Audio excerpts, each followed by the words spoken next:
प्यारे बच्चों नमस्कार। अपन देख रहे थे आर्टिकल नंबर 124(2) नियुक्ति। ठीक है, नियुक्ति में अपन ने देखा टोटल 4 केस अपन ने देखी, 4 न्यायिक वाद देखे। इन चारों न्यायिक वादों का संबंध इस चीज से था कि 2 इंपॉर्टेंट बिंदु थे कि चीफ जस्टिस ऑफ इंडिया जो राय देते हैं राष्ट्रपति को वो क्या बाध्यकारी है, और दूसरी ये कि वो जो राय है वो चीफ जस्टिस ऑफ इंडिया की व्यक्तिगत राय है या सामूहिक राय है।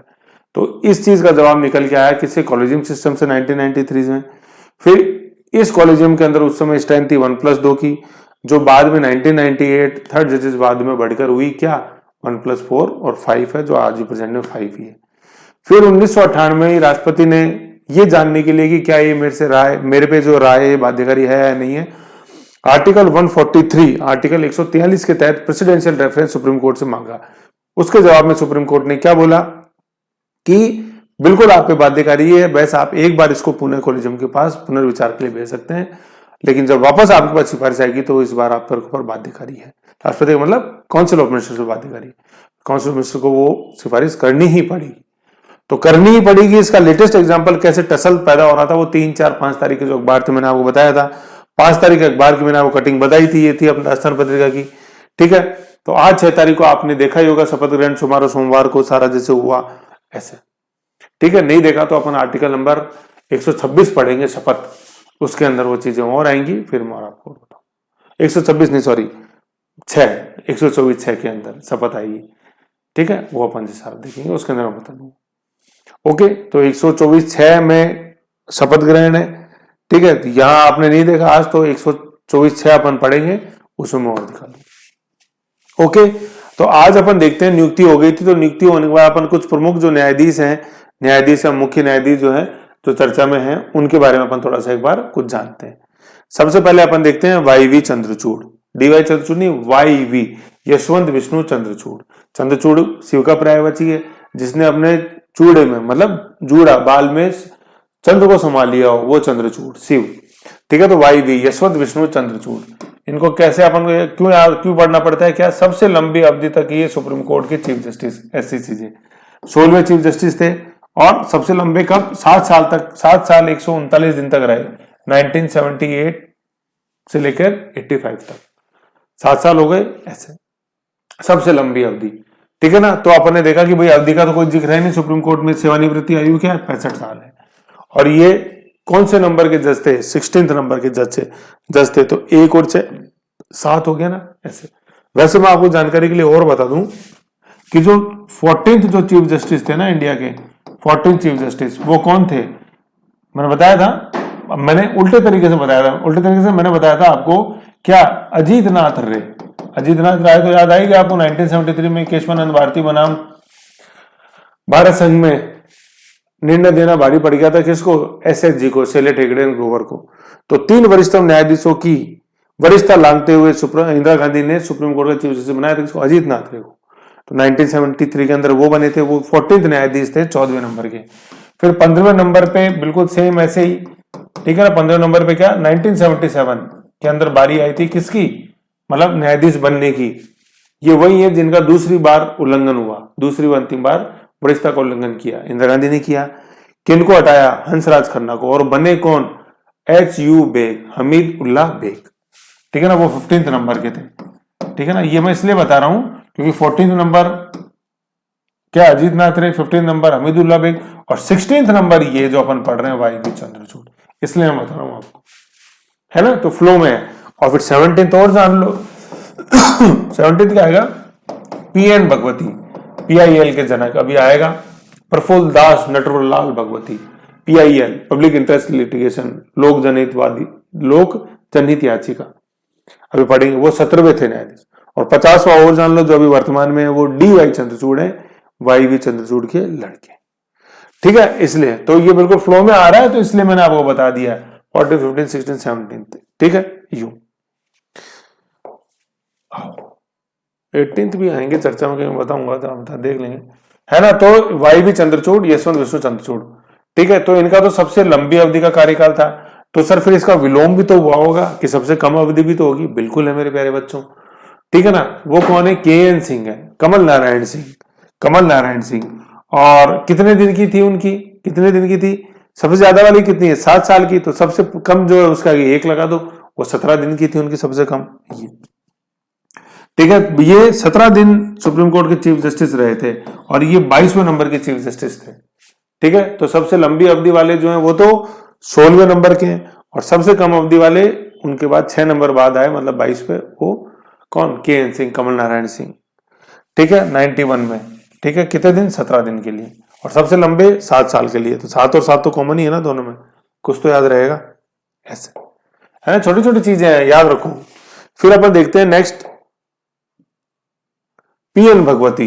पीएन भगवती का पूरा नाम, पी से प्रफुल्ल चंद्र नटवरलाल भगवती, पीआईएल के जनक पीएन भगवती, है ना।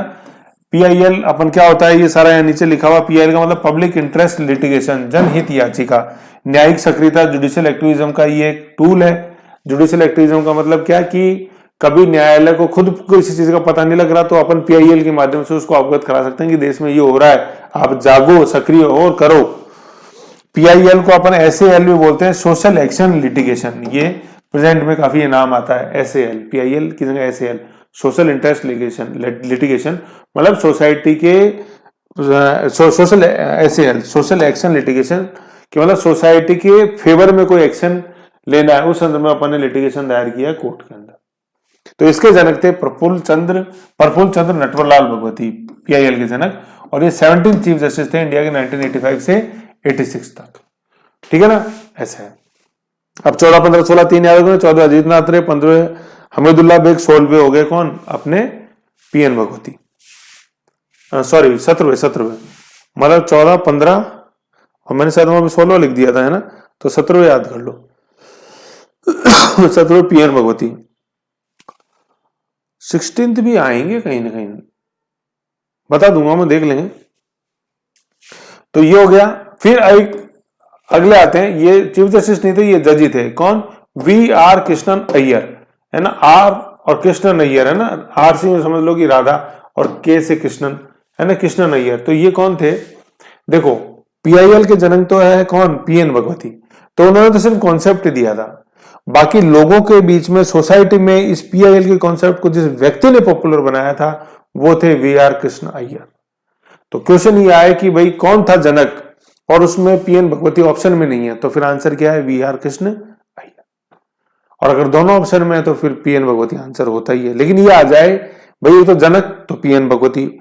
पॉपुलर किसने बनाया ये कॉन्सेप्ट, तो पॉपुलर बनाने के मामले में नाम किसका आएगा, वी आर कृष्ण अय्यर का। पॉपुलर में भी अगर दोनों ऑप्शन में है ना, पीएन भगवती और वी आर कृष्ण अय्यर, तो आंसर है वी आर कृष्ण अय्यर। याद रखना, पॉपुलर वाले सब में, लोकप्रिय में।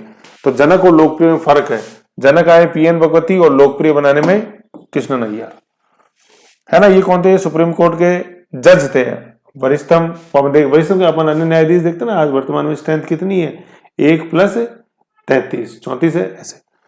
और अपन ये 73 के अंदर थे, सुप्रीम कोर्ट के जज 73 के अंदर।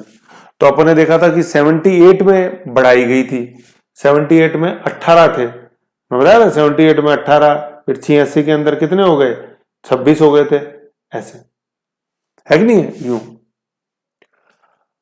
ओके, तो ये है बात। ओके, फिर इनके बारे में अपन क्या देखते हैं कि 1952 में मद्रास विधानसभा के सदस्य थे ये, ठीक है, और कम्युनिस्ट पार्टी ऑफ इंडिया से विधायक भी रहे हैं, अपने मद्रास के अंदर communist party of India CPI, ठीक है ना, और जेल भी गए ये, ठीक है। तो मतलब काफी जेल गए, मतलब सोसाइटी के अंदर पॉपुलर बना था पीआईएल को। तो पीआईएल वैसे उस समय देख लो, आज इतना क्रांतिकारी हथियार है, तो उस समय तो जब आया तब कितना क्रांतिकारी रहा होगा, अपन अंदाजा लगा सकते हैं, ठीक है। ऐसे तो जनक के रूप में पीएन भगवती और लोकप्रिय के रूप के अंदर वी आर कृष्ण अय्यर।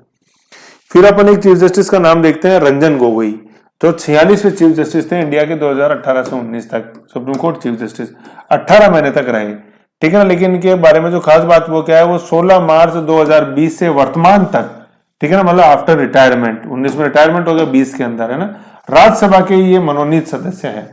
तो अपन को 124(7) जो अनुच्छेद है ना, वो यही बोलता है कि न्यायिक कार्य नहीं कर सकता कोई भी न्यायाधीश रिटायर होने के बाद, न्यायिक कार्य नहीं कर सकता, और तो सब कुछ कर ही सकते हैं ऐसे, ठीक है। तो राज्यसभा सदस्य बन गए, मनोनीत सदस्य हैं। अपन ने देखा कि राष्ट्रपति राज्यसभा के अंदर 12 मनोनीत सदस्य मनोनीत करता है, किस अनुच्छेद के तहत, 81A के तहत, ये बड़ा इंपॉर्टेंट आर्टिकल है C11। 12 सदस्य मनोनीत करते हैं राष्ट्रपति, किसमें? राज्यसभा के अंदर, लोकसभा में नहीं करते हैं। ये लोकसभा तो 530 राज्यों से और 30 केंद्र शासित प्रदेशों से निर्वाचित होकर जाते हैं।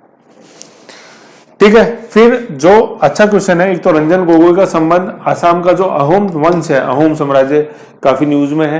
अहोम क्या है, जैसे अपन देखते हैं कि जब मुगल काल अपने चल रहा था तो मुगल काल के समकालीन जो राजवंश आसाम में रूल कर रहा था 14 से लेके करीबन 17 सेंचुरी तक, वो क्या नाम था उस साम्राज्य का? अहोम किंगडम, आसाम के अंदर। ये बहुत इंपॉर्टेंट है और ये पूछा जाता है क्वेश्चन, और इस समय मोदी गवर्नमेंट में तो काफी ज्यादा इंपॉर्टेंट है। ठीक है ना, यू है अहोम साम्राज्य। तो इनका संबंध अहोम साम्राज्य से। अब देखो कैसे, इनके पिता थे केशव चंद्र गोगोई, वो कांग्रेसी थे और वो आसाम के मुख्यमंत्री भी रहे हैं। कितने महीने के लिए? 2 माह के लिए। ठीक है ना, जनवरी 1982 के अंदर। ठीक है, ऐसे। और 1982 में वो विधायक थे, कहां से? डिब्रूगढ़ से। ठीक है, डिब्रूगढ़ वही है, ठीक है, डिब्रूगढ़ तिनसुकिया, जहां पे अपने भारत की सबसे पहली रिफाइनरी बनी थी, डिब्रूगढ़ के अंदर, आसाम के अंदर। ठीक है, बिल्कुल आसाम जैसे मान लो यूं, ये अपन आसाम का नक्शा बनाते हैं ना, ऐसे यूं बनाते हैं आसाम का नक्शा। तो यहाँ ये इधर अपने ब्रह्मपुत्र नदी है, तो यहाँ है डिब्रूगढ़। एक बार देखना कहाँ है लोकेशन डिब्रूगढ़ की, ये है डिब्रूगढ़, ऐसे बीच में ब्रह्मपुत्र नदी बनाई है, यूं फ्लो होती हुई, तो डिब्रूगढ़। तो डिब्रूगढ़ से ये विधायक थे, लेकिन नहीं अहोम साम्राज्य से लेना देना किसा? केशव चंद्र सेन का भी और रंजन गोगोई का भी। समझ गए? ऐसे हैं, आसाम के मुख्यमंत्री रहे हैं इनके पिताजी। ठीक है, और आसाम के शाही परिवार अहोम वंश से संबंधित हैं। अब मैं आपको क्यों बता रहा हूं, क्योंकि ये कौन बनेगा करोड़पति के अंदर क्वेश्चन था 1 करोड़ का, है ना, इस वाले वर्जन में नहीं, 2019 में जो वर्जन आया था उसी में। तो उसमें ये पूछा गया था कि अभी जो वर्तमान में है, मतलब ये पूछा गया यूं कि वर्तमान, उसमें शब्द नहीं था क्वेश्चन में, ये था कि निम्न में से वो कौन चीफ जस्टिस हैं इंडिया के जिनके पिताजी, है ना, जिनके पिताजी आसाम के भूतपूर्व सीएम भी रह चुके हैं और जिनका संबंध आसाम के शाही राजवंश अहोम वंश से है। कौन से ऐसे भारत के मुख्य न्यायाधीश हुए हैं? तो उनका आंसर, उस क्वेश्चन का आंसर था रंजन गोगोई। तो मैंने भी ये सारी, मेरे को भी नहीं पता था, मैंने भी ये सारी जानकारी फिर जैसे नेट पे देखी तब मुझे मिली, तो मैंने देखा मेरे बच्चों को भी पता होनी चाहिए चीज, ऐसे, है ना, ध्यान रखो, अच्छी चीज है। फिर देखो 2 चीज इंपॉर्टेंट है इनमें, एक तो ये राज्यसभा सदस्य भी रह रहे हैं, अभी भी हैं वर्तमान में भी, और दूसरा अहोम के शाही परिवार से, इसलिए जानना और जरूरी हो जाता है।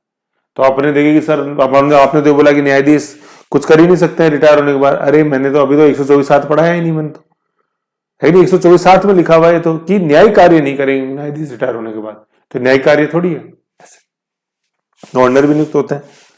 समझ गए, ये चीज है। लाभ के पद वगैरह से मतलब नहीं है यहाँ, बस वहां 124(7) में लिखा हुआ न्यायिक कार्य नहीं करेंगे, प्लेड या कार्य, ठीक है ना, ये चीज है।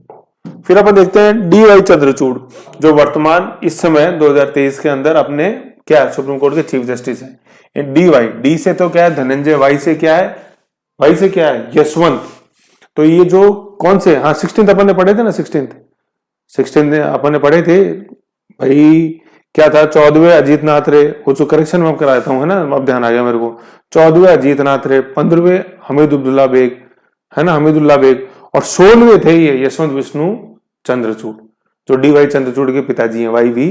चंद्रचूड़, यशवंत विष्णु चंद्र, और 17वें थे पी.एन. भगवती, ऐसे। तो थोड़ा सा करेक्शन कर लेना उसमें, है ना।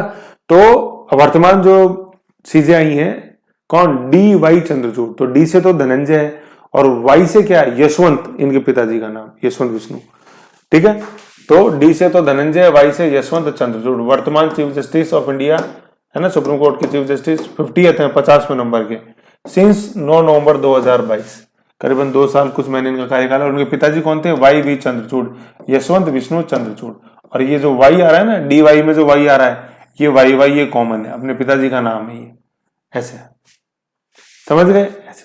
जैसे अपन देखेंगे फातिमा बीबी केरल से थी, जो पहली महिला न्यायाधीश सुप्रीम कोर्ट की, मतलब उच्चतम न्यायालय की, ठीक है। तो उनमें जो फातिमा जो शब्द आ रहा है ना, फातिमा, वो उनके पिताजी का नाम फातिमा, और बीबी फातिमा बीबी उनकी माँ के नाम का, दोनों का नाम मिला के बना। पिताजी के नाम से तो क्या लिखा, मीरा साहब, और माँ के नाम से बीबी, तो बना वो क्या, मीरा साहब फातिमा बीबी, ऐसे, ठीक है। तो डी.वाई. चंद्रचूड़ में भी धनंजय से धनंजय और वाई से यशवंत जो है, यशवंत कौन, वाई.वी. चंद्रचूड़ के पिताजी यशवंत विष्णु चंद्रचूड़, ऐसे ध्यान रखना है।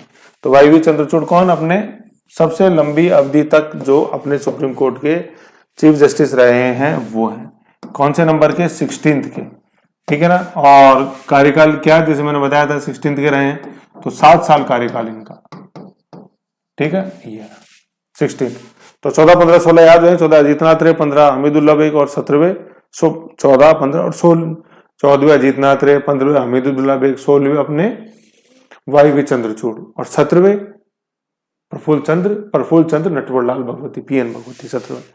समझ गए। तो सबसे लंबी अवधि तक 7 साल ही होगा। फिर अपन देखते हैं नीलम संजीव रेड्डी, सीजाई से दिननी, ये भारत के क्या रहे हैं, राष्ट्रपति रहे हैं, लेकिन ये जाने जाते हैं अपनी जुझारूता के लिए। एक जीजी विशा जो होती है इसके लिए, देखो कैसे ये लोकसभा स्पीकर थे, ठीक है ना। फिर राष्ट्रपति चुनाव लड़ने के लिए स्पीकर पद से इस्तीफा दिया। सत्तारूढ़ पार्टी मतलब इंदिरा गांधी के समर्थन के बावजूद भी चुनाव हार गए। इंदिरा गांधी सपोर्ट कर रही थी, फिर भी चुनाव हार गए, देखो कितनी बड़ी बात थी।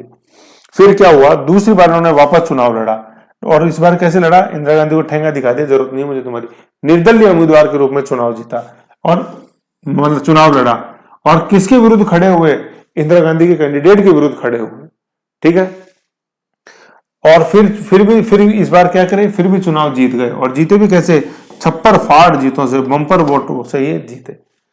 तो देखो जब किस्मत, भाई इंदिरा गांधी के कैंडिडेट होने के बावजूद आप हार गए पहली बार, और दूसरी बार निर्दलीय उम्मीदवार पहली बात तो, और चुनाव अगेंस्ट किसके लड़ रहे हो, इंदिरा गांधी के कैंडिडेट के अगेंस्ट में खिलाफ चुनाव लड़ रहे हो, और फिर भी जीत गए, और जीते भी किससे, बम्पर वोटों से, है ना। तो इसे कहते हैं आदमी की किस्मत। तो मेहनत करते रहने चाहिए, कभी दिल छोटा नहीं करना चाहिए, कोशिश करो, है कि नहीं है। कभी भी विधाता अपनी सुनेगा, कभी भी सुन सकता है वो, ऐसे। ये कौन बताता है, ये नीलम संजीव रेड्डी बताता है। उनकी एक जो बोलते हैं ना जीजी विशा, वो चीज है, इसलिए मैंने यहां डाल रखा है एग्जाम्पल, ठीक है। फिर इसके बाद अपन आते हैं महिला न्यायाधीशों के ऊपर, ठीक है। महिला न्यायाधीश, तो ये महिला न्यायाधीश हैं, देखो, है ना, जो अपन 1+33 पढ़ते हैं ना, ये 33 न्यायाधीश जो है ये वो है। अभी तक कुल 11 हुई हैं, अभी तक फरवरी 23 में अपन पढ़ रहे हैं, तो अभी तक 11 हुई हैं। 11 के 11 नाम अपने को पता होने चाहिए। सबसे पहले तो आप सभी जानते ही हो, मीरा साहब फातिमा बीबी, ठीक है। दूसरी है कौन, अपने सुजाता मनोहर, ठीक है, सुजाता मनोहर, सॉरी रूपा मनोहर, सॉरी, हाँ मीरा साहब फातिमा, दूसरी सुजाता मनोहर, तीसरी है रूमा पाल, ठीक है, तीसरी है रूमा पाल, चौथी है अपने क्या, ज्ञान प्रकाश, पांचवी रंजन प्रकाश, सॉरी चौथी है ज्ञान सुधा मिश्र, ठीक है। फिर उसके बाद है अपने Ranjan Prakash Desai, then Indu Malhotra, then Indira Banerjee, then अपने आर भानुमति। फिर उसके बाद 3 जो है, 3 अपने नवंबर 2021 के अंदर आई, तीनों एक साथ, ठीक है ना। कौन, अपने बीवी नागरत्ना, हिमा कोहली एंड एक बेला एम त्रिवेदी, ठीक है। ऐसे करके ये 8+3, ठीक है ना। ये टोटल 11 महिला मुख्य न्यायाधीश नहीं, न्यायाधीश हुई है अभी तक भारत में, ठीक है। सबसे पहले मीरा साहब फातिमा बीबी, इनको यूं ऐसे पढ़ना है अपने को, मीरा साहब फातिमा बीबी, देन सुजाता मनोहर, रूमा पाल, देन ज्ञान सुधा मिश्र, ये राजस्थान हाईकोर्ट से की जज थी और फिर एलिवेट होकर गई थी ज्ञान सुधा मिश्र। देन रंजन प्रकाश देसाई, ठीक है, रंजन प्रकाश देसाई। उसके बाद अपने इंदु मल्होत्रा, देन कौन, इंदिरा बनर्जी, देन आर भानुमति, ठीक है। ये यहां तक आ गया, 8 हो गई।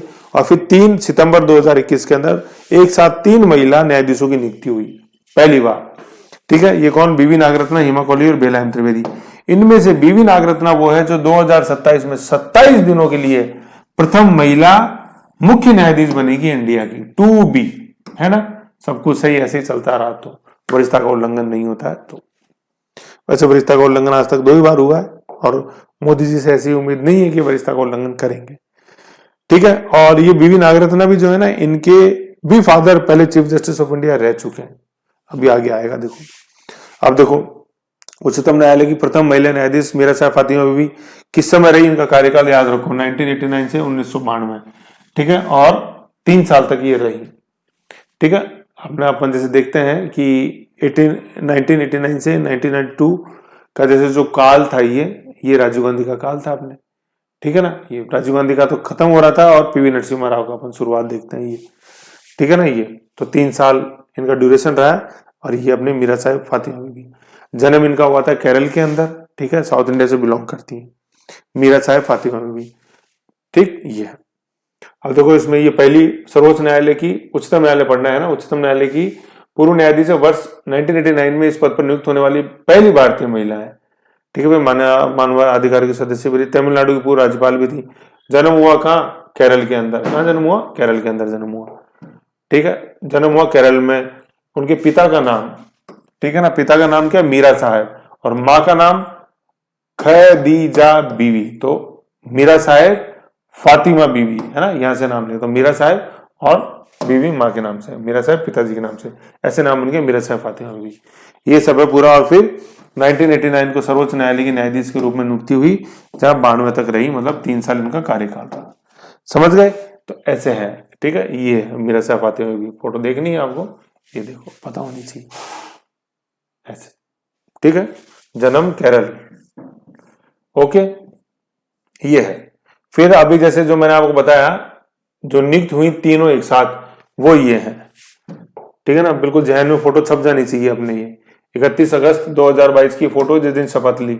बीच में तो ये अपने चीफ जस्टिस ऑफ इंडिया है, ठीक है, chief justice of India NV Ramana थे उस समय चीफ जस्टिस ऑफ इंडिया, वो, ठीक है। फिर जो तीन जो नवनियुक्त थी ना अगस्त 2021 में, वो एक तो बीवीएन अपने बीवी नागरत्ना, बीवीएन, ठीक है, बीवी नागरत्ना, एक अपने हिमा कौली, ठीक है, और एक ये बेलायम त्रिवेदी, ये तीन एक साथ नियुक्त हुई थी। और ये जो अपने इंदिरा बनर्जी, ये पहले से थी, है ना, इंदिरा बनर्जी अपन ने देखा था पहले से थी, इंदु मल्होत्रा, इंदिरा बनर्जी और आर भानुमति, वो पहले से थी। जो नई नियुक्त हुए थे वो बेलायम त्रिवेदी, अपने हिमा कोहली एंड सॉरी ये बीवी नागरत्ना, हिमा कोहली एंड बेलायम त्रिवेदी, ऐसे, ठीक है। और ये शपथ दिलाते हुए अपन जब देखेंगे, ये अपने बीवी नागरत्ना जो मैडम अपने जज है ना सुप्रीम कोर्ट, अदर जजेस की स्ट्रेंथ में, और ये चीफ जस्टिस शपथ दिलाते हुए ऐसे। तो शपथ देखेंगे अपन, शपथ का जो पूरा प्रोसेस है ये आर्टिकल नंबर 124(6) के अंदर आएगा, अपन सारा देखेंगे। ओके, ये चीज है।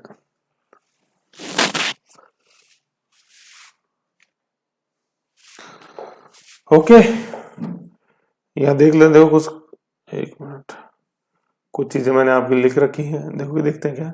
9 न्यू जजेस, 3 women, first time in the history of apex court, है ना। 9 जजेस टुक oath at the one go, 9 एक साथ नियुक्त हुए, लेकिन उनमें 3 महिलाएं थी।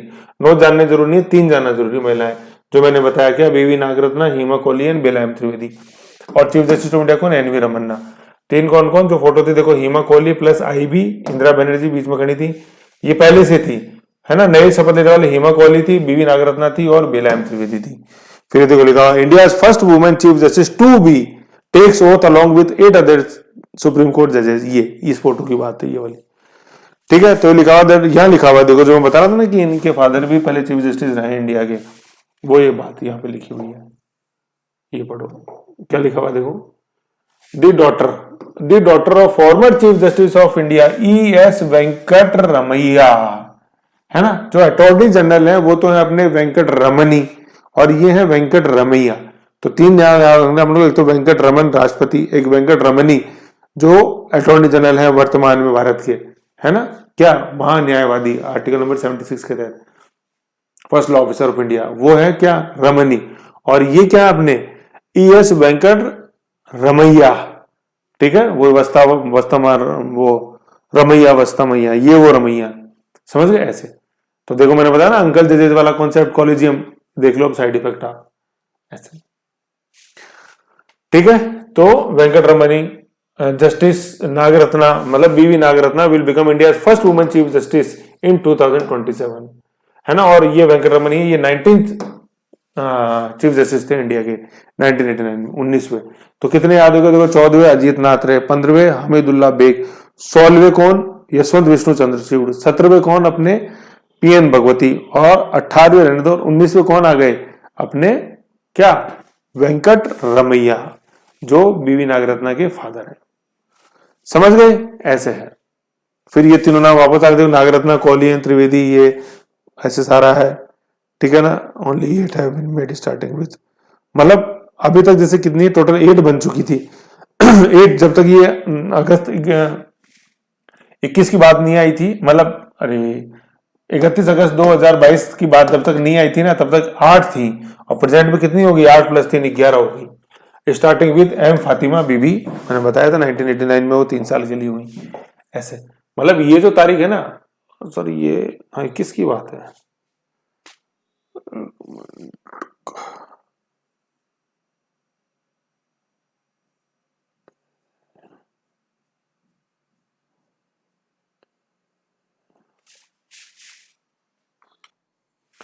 दो 2021 की बात है ना, तो ये जब तक नहीं आई थी तब तक तो 8 थी, और 8 और 3 11 हो गई। ठीक है ना, वर्तमान में मतलब वर्तमान तक 11 हो चुकी हैं। अब देखो ये कि सैंक्शन स्ट्रेंथ अपनी 34 है, जिस मैंने बताया था 1 + 34 है कि नहीं, टोटल 6 बार बढ़ी अभी तक, 8 11 14 18 26 31 34 ऐसे। सालों में आता है 1950, ठीक है, 1956 1960 1978 1986 2008 और 2014 2019 2008 और 2019 ऐसे अपने देख ही रखा था सारा। तो अभी वर्तमान स्ट्रेंथ कितनी है अपने 34, ठीक है ना, 34 वर्तमान स्ट्रेंथ 34 है, जो क्या है 1 + 33, ठीक है ना, ऐसे समझ गए इतनी चीज। ये था अपने 124(2) ऐसे। अब नेक्स्ट आएगा 124(3), समझे आप, तो आपने तो खुद ही देखा ना 124(2) बड़ा क्यों हुआ, क्योंकि है ही इतनी इसके अंदर, है कि नहीं, ऐसे। तो अपन ने क्या क्या देख लिया, 124(2) के अंदर नियुक्ति देखी राष्ट्रपति सीजीआई की सिफारिश से, ठीक है, और वो कॉलेजियम में है, उसका सिफारिश का नाम बाध्यकारी भी और सामूहिक निर्णय होता है वो। और दूसरा त्यागपत्र दे सकते हैं राष्ट्रपति को। मैक्सिमम आयु क्या है 65 साल है, मिनिमम आयु का उल्लेख नहीं है और अवधि का उल्लेख नहीं है, ओके। और हटाने की जो प्रक्रिया है वो अपने कहाँ है 124(4) में।